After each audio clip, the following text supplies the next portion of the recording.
In 2006, the United Nations drafted the Convention on the Rights of Persons with Disabilities, or CRPD. This international mandate required signatory nations to ensure that people with disabilities could access inclusive, quality education on an equal basis with others.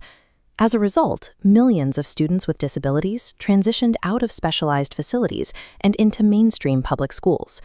For decades, systems used exclusion, denying education entirely, or segregation, isolating disabled students. Later, integration placed them in mainstream classes, forcing adjustment to rigid systems. Inclusion changes the system itself, modifying environments to provide equitable learning for all. But this shift triggers friction among educators and parents. It relies on an assumption about classroom resources, the zero-sum misconception. The assumption dictates that a classroom has a fixed pool of resources. Therefore, any specialized attention, time, or funding allocated to a disabled student is a direct subtraction from the non-disabled majority. To test the mathematical reality of this fear, researchers at Harvard University and the Instituto Alana conducted a systematic review. They aggregated data from 280 independent studies on inclusive education spanning 25 countries. The empirical data from this review shows the zero-sum assumption is false. Across global educational models, inclusive education is not an administrative compromise. It functions as a catalyst for systemic instructional improvement that benefits the entire classroom. We begin by isolating the data on non-disabled students. Two major systematic reviews measured what happens to general education students when a disabled peer is introduced to their classroom. The findings counter the zero-sum theory. In 81, this is because achievement is driven by overall instructional quality. A disabled peer does not degrade teacher efficacy. Beyond academic metrics, inclusive classrooms generate social dividends, a phenomenon explained by the contact hypothesis. The contact hypothesis states that routine contact reduces prejudice and discrimination, provided groups interact under specific conditions. For the contact hypothesis to work, group members must have equal status and cooperate towards common goals. A well-structured inclusive classroom provides exactly these parameters. Observational studies in Italy and Chile focused on non-disabled students interacting with peers who have Down syndrome in inclusive settings. The results showed that routine, equal-status contact reduced pitying behaviors and intergroup anxiety. The non-disabled students developed warmer friendships and demonstrated higher responsiveness to the needs of others. The general population maintains baseline academic rigor while gaining measurable social cognitive skills. Having established that the general population is unharmed, the data reveals the impact inclusion has on the target population, students with disabilities. A study analyzing over 68,000 students in the state of Massachusetts controlled for variables known to influence achievement, such as family income and English proficiency.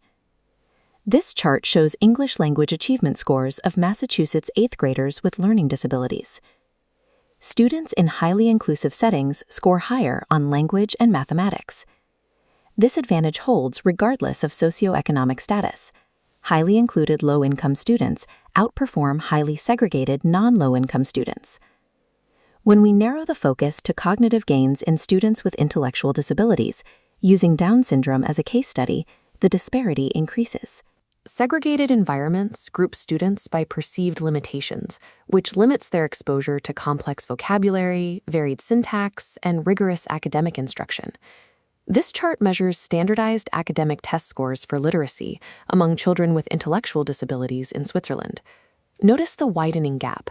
The dashed yellow line, representing included students, breaks away from the segregated baseline.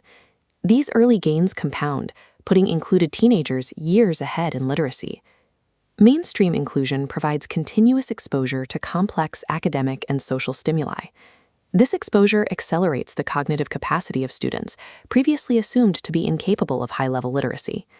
Standardized test scores capture immediate performance, but the long-term data focuses on adult life outcomes. The National Longitudinal Transition Study, or NLTS, tracked over 11,000 teenagers with disabilities in the United States over a 10-year period.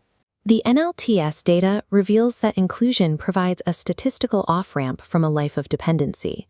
This chart illustrates long-term outcomes based on time in general education. Included students have fewer disciplinary referrals and more community participation. Moving into adulthood, they see an 11% increase in competitive employment and are 10% more likely to live independently. These metrics represent a reduction in long-term societal costs. Rather than graduating into a lifetime of state dependency, these students transition into active economic participation. Standardized reading gains represent only the beginning of the impact. By adulthood, these students move into functional independence and employment. With the data showing benefits for both groups, the question becomes, how is this achieved in a single classroom?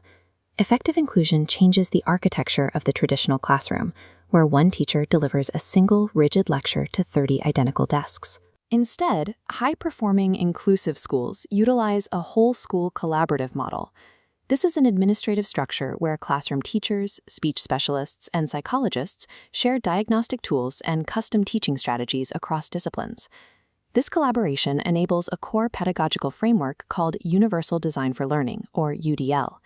UDL is an educational approach that provides students with multiple means of representation, expression, and engagement to accommodate varied learning profiles. We can observe the mechanics of UDL using Down syndrome as the use case. Research shows these students are strong visual and observational learners, but they frequently struggle with short-term auditory memory, making standard verbal lectures ineffective. To reach this student, a teacher using UDL builds multimodal instruction. They pair the verbal lecture with hands-on materials, visual timetables, and interactive technology, allowing the student to process the information through their strongest sensory mode. This creates a spillover effect. By presenting material in multiple formats, UDL automatically captures the varied learning profiles of the non-disabled students sitting in the same room.